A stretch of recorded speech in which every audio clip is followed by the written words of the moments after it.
USA! USA! We have an action-packed hour for you 6 p.m. drivers. Would I rather be feared or loved? Easy, both. I want people to be afraid of how much they love me. Matt Skraby wraps up a full day of live and local sports talk. And that is the whole problem with aliens. You just can't trust them. Occasionally you meet a nice one, but usually they turn out to be some kind of big lizard. The Skraby Show starts now on 97.3 The Fan. Hello and welcome into the Skraby Show for January 20th, 2026. Thank you for joining me. We have a ton to talk about tonight. We have NFL playoffs. We have some baseball stuff. But really, I wanted to get into, again, the question. Is it really good for baseball? And when I say it, I'm talking about the 3 or 4 teams that can afford every single player. So we'll talk about that. I did a ton of research. And before you think that I'm going to just go and trash the Dodgers the entire time, I am not. I'm going to come at this from a different angle because I do think Kyle Tucker being signed by the Dodgers, I don't think the player himself was the problem. It was the amount of money. I don't know that anyone expected Kyle Tucker to get $60 million a year. I don't know that he deserves that money. He was hurt a lot of last year. It's just, I don't know. It's very crazy. And I know that KG on the chat is very, very, very upset about this. It's unequivocally ruining baseball. I have to disagree with you about that because the casual fan, I don't think they really care. They're just going to turn on the TV. They're just going to watch the game. They're not going to be too invested into it. And really, there are more, in my mind, casual fans than there are hardcore serious fans, like a lot of the people that are listening to this station. Now, the people listening to this station on a daily basis are fans that understand what's happening. But when the metric is for baseball, how much money is being made, that is where it goes wrong for me, as everybody knows. Oscar, our resident Dodgers fan, who's a very nice guy, says, actually, other than Ohtani, no player deserves that amount of money. I 100% agree. I mean, Juan Soto's making upwards of $65-70 million. Ohtani, I have to say, is probably worth all of it. With the marketing money that they bring in, with his play on the field, I mean, he has been worth it. But now, when you look at the 2026 Dodgers, Kyle Tucker is the highest paid player on the team now in regards to luxury tax, because that's where I think the major issue is. They had a system to penalize teams who were spending way too much money on salaries and rosters. And so the system was you pass the luxury tax by a certain amount of money, you have to pay a certain amount of money. I'm not a math guy. I'm not a finance guy. I'm not going to go into that. But basically, if you are over the limit each year, you have to pay a tax. And there are teams that pay this tax. There are multiple teams that pay this tax. In fact, the Padres have paid this tax, I think, 3 out of the last 4 years. So it's not like the tax itself is the problem. The concept of the tax is a sound concept in my mind, but I don't think they ever thought a team was going to get to the point where paying the luxury tax is just part of your roster cost, just part of your business expenses. Like paying $161 million is a lot of money, And that's what the Dodgers paid last year. But here, I'm getting off track a little bit. The main problem to me is that there are no ways to, there's no recourse for a team that just pays the tax, because it stops. It's capped at a certain point. Like once you go to 3 years in a row of paying the tax, you're in another tax bracket, but that's where it ends. So the Dodgers can keep spending and keep paying the tax. And I'll say this about the Phillies too. Phillies have spent a ton of money. And so if the tax is there to,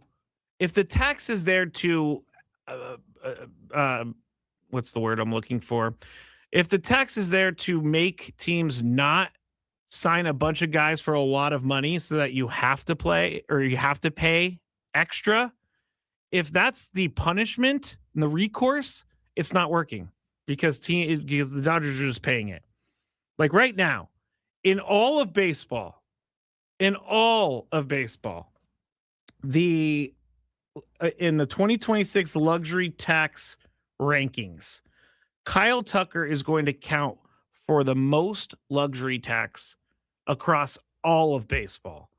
And that is where I think is the problem, because the Dodgers are just going to go and they're going to keep doing it, and they're going to keep paying the tab because the tab isn't really hurting them that much. And I think that's where the issue is. And also, I see people saying on the chat that the Mets are a problem. I agree. The Mets just throw money out there just to throw money out there, it seems like. I think Steve Cohen thinks that because he's a billionaire and he's got the money, he's going to make something work. It's just not possible to just spend money, all the money, and just, I mean, the Mets didn't even make the playoffs last year. And they had one of the highest payrolls, I believe the highest payroll in baseball. Patrick says the problem with overpaying is it drives up the average value of everyone, so all teams have to overpay going forward. Yes, that is part of the problem as well. I don't know if that's the main problem here. Joseph says if we get a salary cap, I hope it's a soft cap like the NBA. I don't think MLB would be good with a hard cap. I don't think a cap's coming at all. We're going to hear from Buster Olney in the next segment, but he had something really interesting that he said on Gwynn and Chris about the Dodgers and the outlook going forward for the Dodgers and how they're spending and other teams and their spending. But, Buster Olney, in his answer, he does say that he's talked to players offline and off the record who say, hey, I will take a cap if it helps all the other, a cap and a floor, if it helps all the other players make a little bit of money. Now, the highest paid players, they're not going to like this, but they are the minority of Major League Baseball. They are not the rank and file of Major League Baseball. They're the elite of Major League Baseball. So if they want to keep getting paid $70 million, okay, maybe a year, maybe this is a problem for them. But for the rest of the guys in baseball, I think this is a really good thing. Again, I don't think there's going to be a salary cap. But if there are players out there who have been telling Buster Olney that they don't have a problem with the cap as long as it helps out all players and not just the top players, there might be a salary cap that is worked out. I don't think that's going to happen just because of the way the collective bargaining talks have gone in the past. It always seems very hostile. It always seems like the owners don't want the players to get ahead and the players don't want the owners to make even more money, which I agree on the player side. I'm not really a big,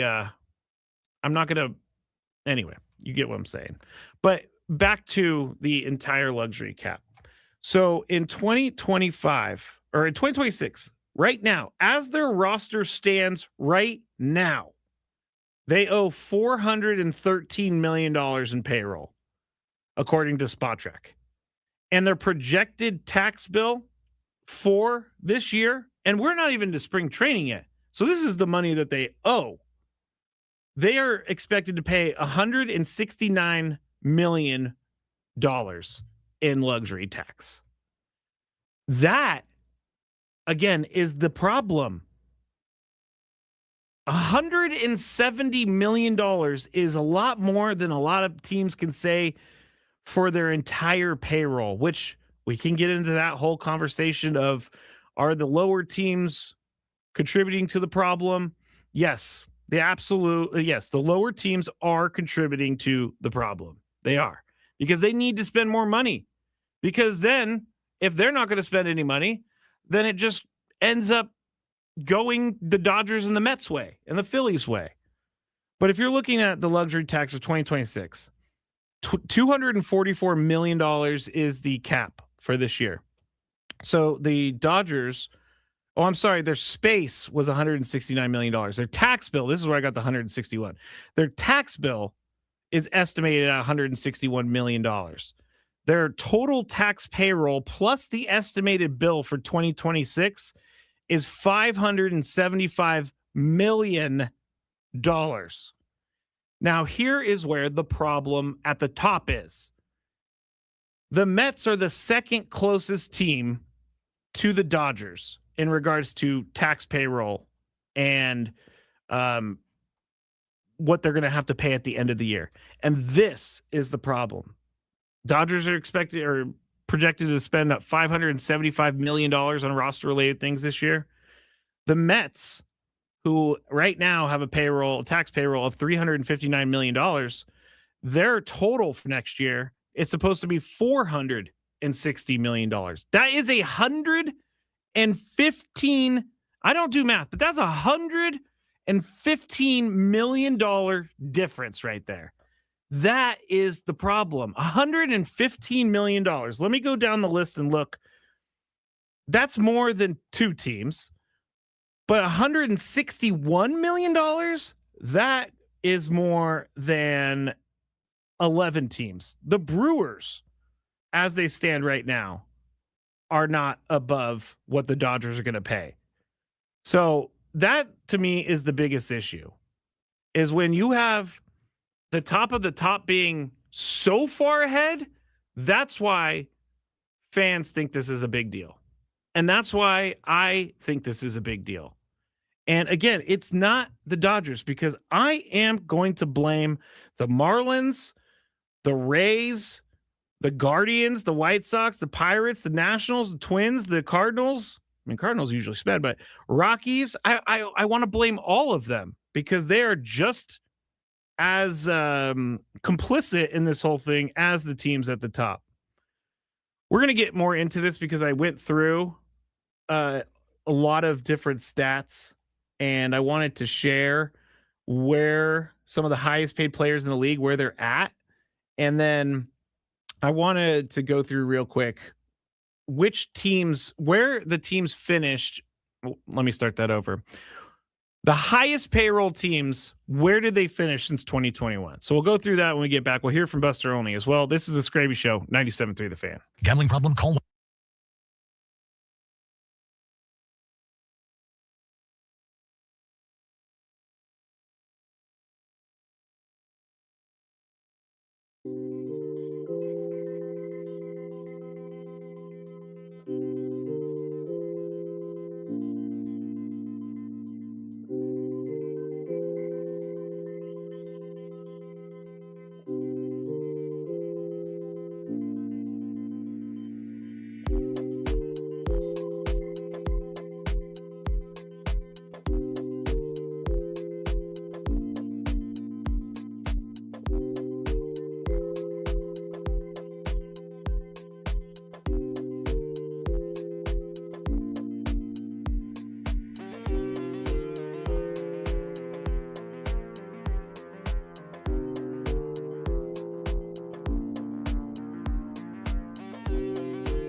Matt Skraby back here with you in the Bill House Studios. We know how. We got a bunch of cool stuff in here from Bill Howe. We have a new sign that sits behind Chris, Ben, and Braden, and then we have some other Bill Howe stickers. They're bigger than stickers. They're on the windows. So we are officially now the Bill Howe Studios. We have everything that we need to become the Bill Howe Studios.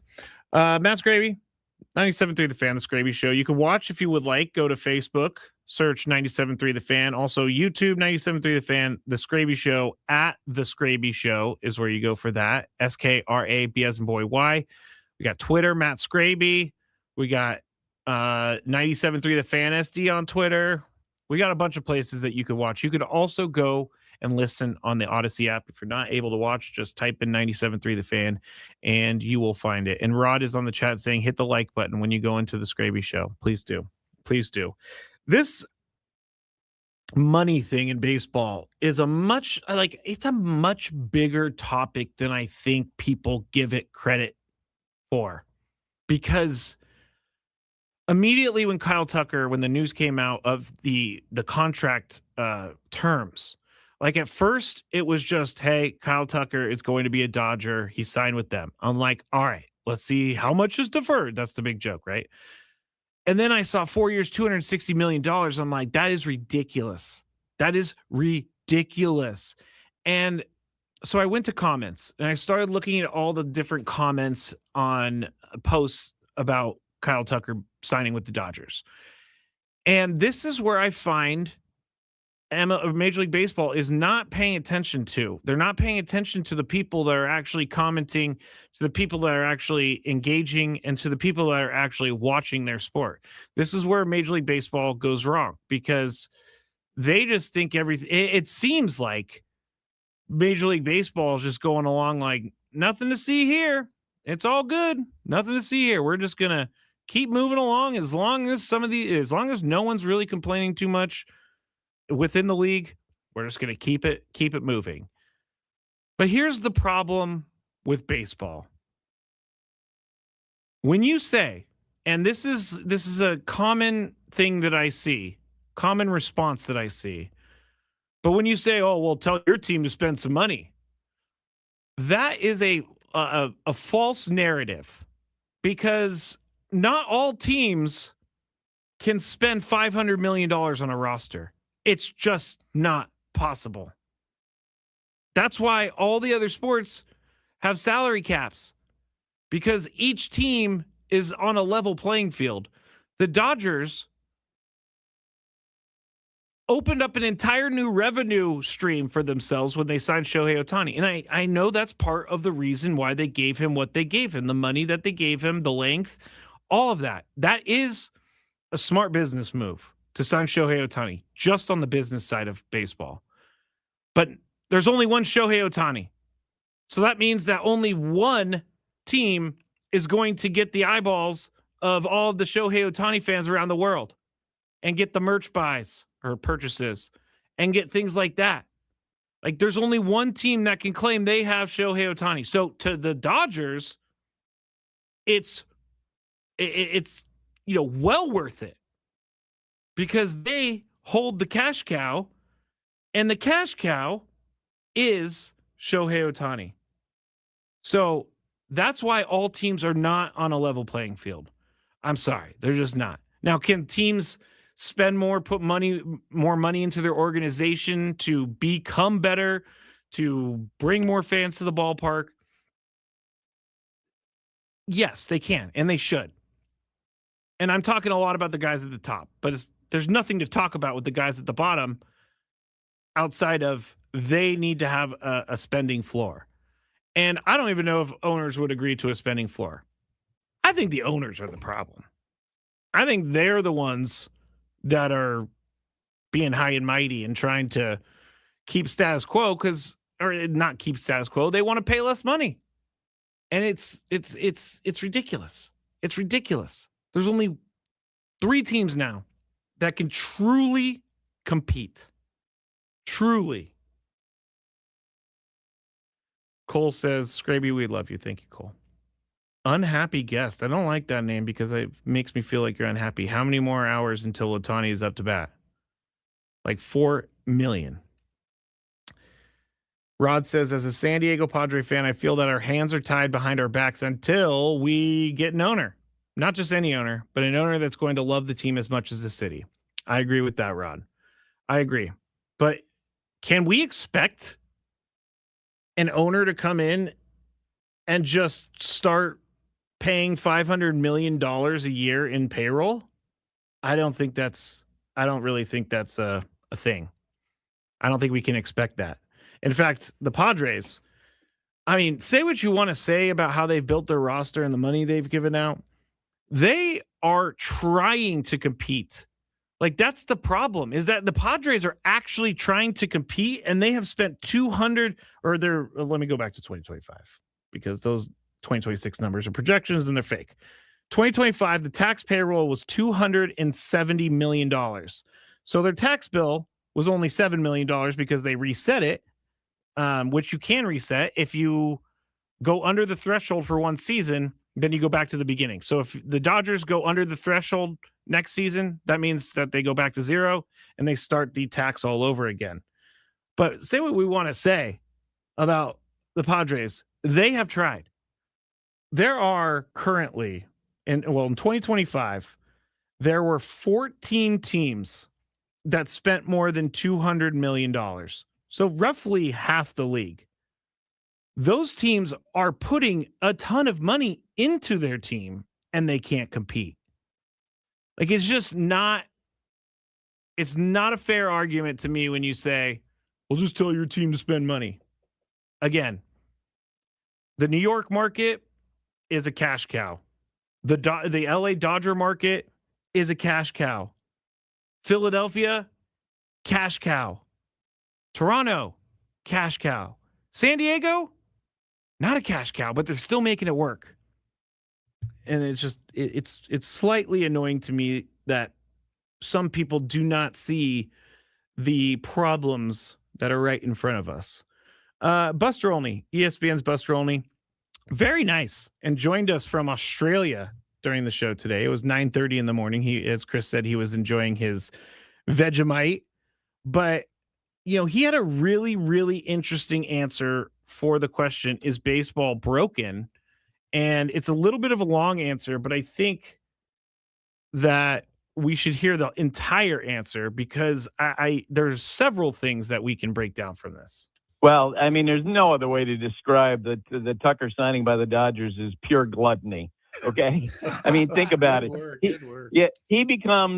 Kyle Tucker becomes the highest paid player at an average annual salary in the history of baseball, $57.1 million, once you factor in the deferred money.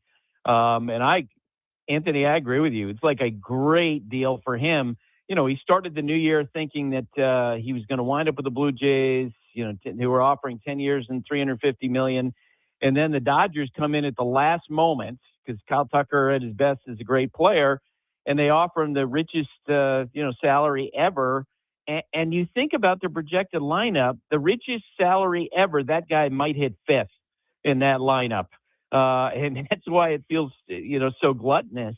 Yeah, it absolutely spurs conversation. Is where, a year away from or later this year, we'll have the labor strife. The owners are probably going to lock out. Then we'll see the players' response.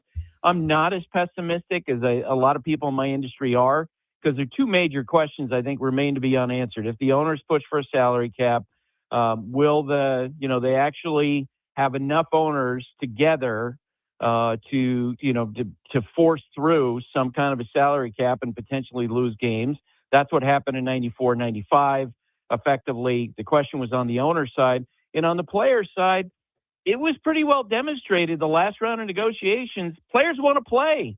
And I think I've had players privately say to me, look, if a salary cap means more money for more players, why am I looking out for the Juan Sotos of the world?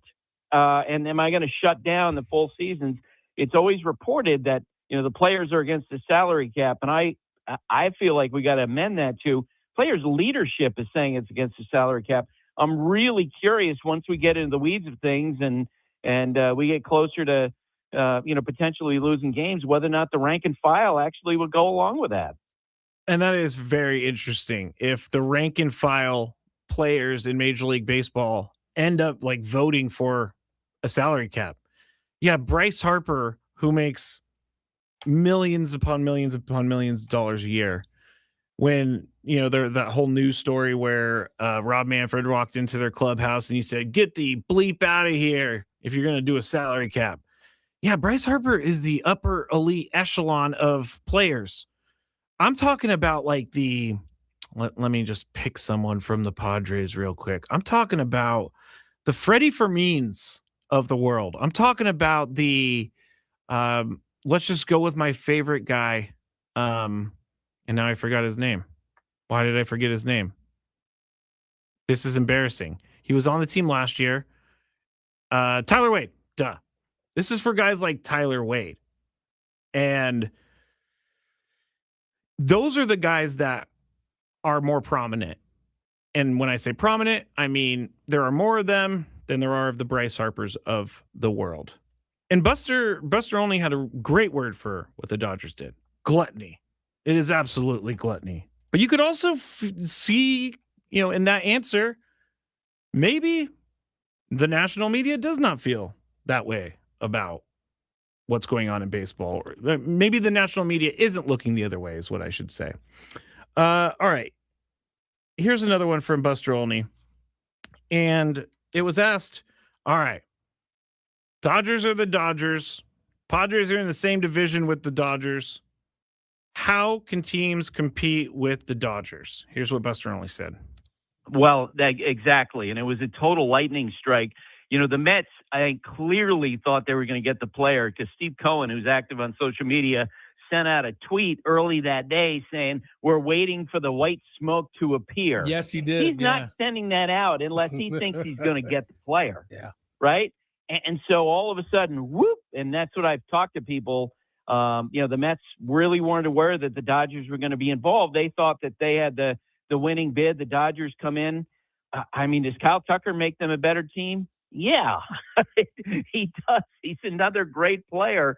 I've always thought too that, the one thing we got to remember about baseball, it's not this seamless business run, from the top down. It is a loose confederacy of 30 separate businesses. Yeah. All of these teams act in self-interest, which is why I think anybody who, is clamoring for a level playing field, forget it. That horse went out the barn in 1901 with the way the structure is set up in baseball. The hope is, I think, if you're a fan of the Pirates, you're a fan of the, a small market team, that they could level playing field a little bit, because the Dodgers stuff is just, it's crazy.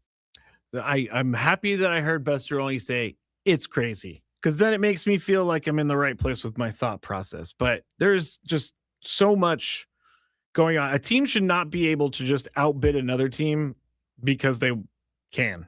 Well, that doesn't make any sense. We'll strike that from the record. A team should not be able to just pile on a bunch of money on top of a bunch of money because they're the only team in baseball that could spend that money. There we go. There was a chat on here from Lucy. Angels had Ohtani for 6 years, never took advantage of it. Absolutely right. The Angels, that's a complete failure. That is 100. You have Mike Trout and Shohei Ohtani on the same team, and you never do anything with it. You never go after those marketing dollars. Like, I'm sure that they did, but they did not do it the right way. They did not do it with bigger dollar signs in mind. And the Angels have no one to blame but themselves for Shohei Ohtani leaving in free agency, because they did not do enough to keep him around. All right, let's get to break. When we get back, it is official now. A coach, well, let me just make sure. It's still being reported as expected, but we'll talk about the new hire for the Chargers. I know. When we get back here on the Skraby Show, 97.3 The Fan. Bennett.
Welcome back to the Bill House Studios here on 97.3 The Fan. We know how. All guests on 97.3 The Fan join us on the David P. Shapiro Fan Hotline. David P. Shapiro, criminal defense attorneys helping good people regain control of their future when charged with a crime since 2010. Visit davidpshapirolaw.com.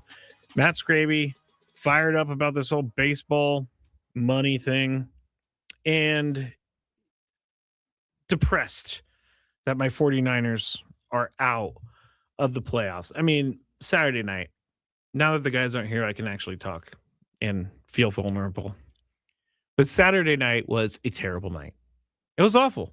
It was awful. When Rashid Shaheed ran back the kickoff to open the game, I was like, uh-oh. I had this feeling in the back of my mind that it was just not going to go well. Basically, I think the 49ers just ran out of gas. They were playing 7th-string linebackers because of injury. They lost Nick Bosa early in the year. They lost Fred Warner. So I think that they had a pretty darn good season at 12-5 and a divisional playoff appearance with what they had. But I was going to go on and do like a live stream on Saturday night. But I honestly talked myself out of it because I didn't want to deal with the hateful comments about my team leaving or losing, not leaving. The Chargers left. They didn't lose. But anyway, you get what I'm saying. It was just a bad game. Now we have an NFC West NFC championship. And I got to say that I am kind of happy that the Bears lost because the amount of luck that the Bears have throughout the year is incredible. That touchdown to tie it, where Caleb Williams on 4th and 4 off his back foot for like 60 yards. I mean, the probability rate on that thing had to have been in the single digits. Had to. Like, I didn't think anybody could throw it that far. But Caleb Williams did. And I have to say, also, Caleb Williams is going to be a force to reckon with in the NFL. And he's in the NFC, so that means the 49ers have to deal with him, which I'm not a big fan of. But season's over. It's all good. It's all good. It was just very blah. Very blah. I honestly didn't think that they were going to win the game going into it, the 49ers. I didn't think they were going to. But then my fandom took over once the day started going on. I was like, you know what? I think they can win this game. I think they can.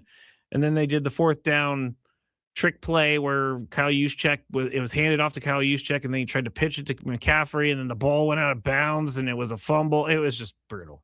It was just brutal. It's great to hear hateful comments about my Browns all the time. You learn to understand they are just jabs, says Clay. Oh, I know they're just jabs. But sometimes I don't want to see any of it. I don't want to see any of the hateful comments. I learned that very early on in my radio career because I woke up one morning and some guy had just messaged me and says, hey, I'm trying to remember the exact phrase because I used to remember it for a long time, but it was your voice makes me want to die. I was like, okay, that's fun to wake up to. But anyway, it's not a big deal. It's not a big deal. Now, I said before break that the Chargers may have hired someone, and it is expected to happen, but former Dolphins head coach Mike McDaniel is now, it looks like, going to be the offensive coordinator for the Chargers. Now, it's not official or anything that I've seen. I'm looking at my phone right now, making sure I'm not missing the official news, but he will be the offensive coordinator for the Chargers. And what Chris said before he left the show blew my mind. Mike McDaniel coached Tua. Justin Herbert is going to be the quarterback that Mike McDaniel is going to now coach. Many Dolphins fans think that Justin Herbert should have been taken instead of Tua. So now we're going to get to see what Mike McDaniel could have done with a Justin Herbert-led offense. And I think this is a really, really good move for the Chargers. Put the name aside and the owner aside. I think this is a really good move because he's going to modernize the offense. He's going to, Justin Herbert needs help And so they're going to have to surround him with some more players. But for the most part, Mike McDaniel is going to get that offense to run. And it's going to look a lot different than it did. Greg Roman, former offensive coordinator, his style worked for a very long time. And it worked with the 49ers when Jim Harbaugh was coaching them. It worked for them. Just ground and pound. That's it. And then if you needed to pass it, pass it. But I really do think that this move for the Chargers is a really, really good one. And he's not a head coach anymore, so he can kind of just, shrink into the background. He doesn't have to deal with the media. This is going to be a good thing for Mike McDaniel. And I don't know if he'll ever get a head coaching job in the NFL again, but this is the way you handle things tells teams around the league exactly who you are. And Mike McDaniel seems like he's handling it very well. By the way, we were talking about this last week. Darren Waller, tight end for the Dolphins, was having a meeting with Mike McDaniel, and Stephen Ross, apparently from Darren Waller, kicked in the door. And then I was thinking about this over the weekend. What does an 85-year-old kicking in a door look like? It's got to be very, very soft and concerned about breaking the ankle or something like that. Originally I just envisioned a guy kicking in the door. Boom, I'm in here. You're fired. But he's 85 years old. Stephen Ross is not young. I can almost see the slow-mo. I don't know why I imagine this, but on Family Guy, the old grandpa guy, I don't even know if he has a name in the show, but you watch your Bob Shickles. That's what Stephen Ross reminds me of for some reason. Can't even kick open the door. But anyway, we'll move on. We still have the Daily Grape to go, but I use this. I'm going to use this because I did the research. But here are the leading paid players in Major League Baseball per position. Starting pitcher, Shohei.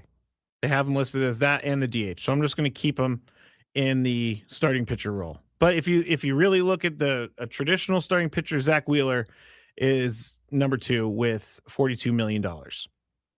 Now, relieving pitchers. Dodgers have the highest paid reliever in the league, Edwin Diaz, and then Tanner Scott, number 3. Catcher, Mariners, Cal Raleigh. I think we can all agree with that. Will Smith, though, comes in number 4. First base goes to the Blue Jays, Vlad Jr. He makes a ton of money. Freddie Freeman, number 3 on the list. Now, here's where I don't agree with this, but according to Spot Track, they're listing Xander Bogaerts as a second baseman. So according to their website, Xander Bogaerts is the highest paid second baseman in all of baseball, which he wouldn't be if he was in the shortstop category. But he apparently, according to Spot Track, is a second baseman, and so he is the highest paid second baseman in the league. Third base is now Bo Bichette. That's where many think he's going to play. Manny, number 4. He's number 4 on the list. So even though Manny makes a lot of money and maybe the most AAV, average annual value on the team, he's number 4. Shortstop goes to Lindor, and then you have Mookie at number 3. Left field goes to the Brewers with Christian Yelich. Teoscar, number 3. Center field, this is a shocker, but the Yankees hold the highest paid center fielder in the game. Trent Grisham is the highest paid center fielder. Jackson Merrill, number 5. Tommy Edman, number 7. Right field for the Dodgers, you have, according to luxury tax numbers, Kyle Tucker is the highest paid right fielder in baseball. Then you have Soto, and then you have Judge. And even though Fernando's making a ton of money, he's number 6 on the list in right field. So you got Kyle Tucker. I'm going to go back to this because the amount of the contract is the egregious part to me. Kyle Tucker's being paid more than luxury tax payments. Juan Soto, Aaron Judge, 2 of the biggest and best players in baseball, and he's getting paid more than them now without really having to prove that he's the best player or one of the best players in baseball. And then DH goes to the Dodgers. It goes to the Phillies because Shohei is the number 1 DH, but really Kyle Schwarber is the number 1 DH in baseball, according to luxury tax numbers. So a lot of Dodgers up there, a lot of Mets up there, some Yankees up there, some, Padres up there.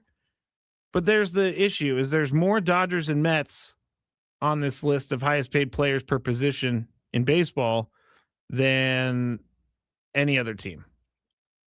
Now, I'm done with the payroll. I was going to tell you about 2021. The Dodgers had the highest payroll and they finished 106 and 56. I'm not going to go through that. Because I'm done with it. But I have a story that really kind of bothered me, and then we'll go into our daily gripe, which is the end of the show usually. But I was reading an article about the new Browns stadium that they want to get going. And it's going to be, they proposed an indoor stadium. Indoor stadium is really where I wanted to go with this. If you are looking at it, 18, now some of them are still being built, so keep that in mind. But 18 of the 32 NFL teams will now be playing under roofs. And I don't like that. Football is meant to be played outside. I've always been like that. I don't have to go play in snow. That's not my deal. Those guys get paid millions of dollars to go play in snow. Like, it's kind of the reason that it's happening, as we all know, and I don't really want to go down this route, but I have to because it's the reasoning in my mind as to why 18 of the 32 teams are doing indoor stadiums now. It's because they want concerts and they want money. It's all about the money. Now, do we like it? Like, as a whole, do we like it when it's outdoors, or do we like it better when it's indoors? I know in baseball, there are certain teams that could be indoors because they get rained out a lot. And I've never understood some of these teams that get rained out all the time, why they didn't have a roof or something. I know the roof is very, very expensive, but I don't like that more than half the teams now are going to be playing indoors. It's all about getting the Super Bowl. It's all about getting concerts. It's all about, bringing the rodeo to town. It's all about bringing the draft to town. Things like that. Like Green Bay and Chicago have it right. Those are football cities, and they are outside playing in the cold and the snow. I wish it would continue like that, but I have a feeling it's not going to continue like that because the Bears are trying to move to Indiana. All right. Enough of me complaining about money. What's annoying Skraby today? Let's find out. It's time for the Daily Gripe. Trevor and Rod, both on the chat, got my back. Elements important in football. Football is all about the elements. I agree. All right. Daily Gripe here is a story of over the weekend. I went to a restaurant, and I'm not going to name it's a fast casual restaurant. I'm not going to name it, but it's where you go and you tell them what you want in your burrito and they make it in front of you. And there's one location that's like perfectly on the way home for me. So it's just like turn right, park, get it, go. Easy. Because you should never go and order in the restaurant anymore. It has to be beforehand. But when I got there, my call ahead order was gone. And I was on time. You can give it a time. I was right on time. So I go to the front. These people behind the working area or in the working area did not care that there was a customer there for them. So the Daily Gripe is this. When I'm standing there trying to figure something out, give your business money, and the employees could not care less about someone standing there. They were looking at me. And so you know what I did? Actually, I will say this. I finally got to the front of the line, told the manager what happened. Manager says, this is a big problem. People steal things. They just take them. So we're sorry. We're going to make it for you. We're going to make it right now. The manager was amazing. The manager cared. I could tell that they cared. And they were trying their hardest to make this right. So you know what I did? I went online. You know, when they have on the receipt, give us your feedback. I went online and I gave the feedback. I said, the manager was fantastic. The other employees were awful. And I sent it in so that I did my duty for the day. But this is ridiculous. When I'm standing at the front of the line, or anyone standing at the front of the line, help them. Don't just look at them and continue talking. All right, that's the Daily Grape. Back tomorrow. Have a good night, everybody. The baseball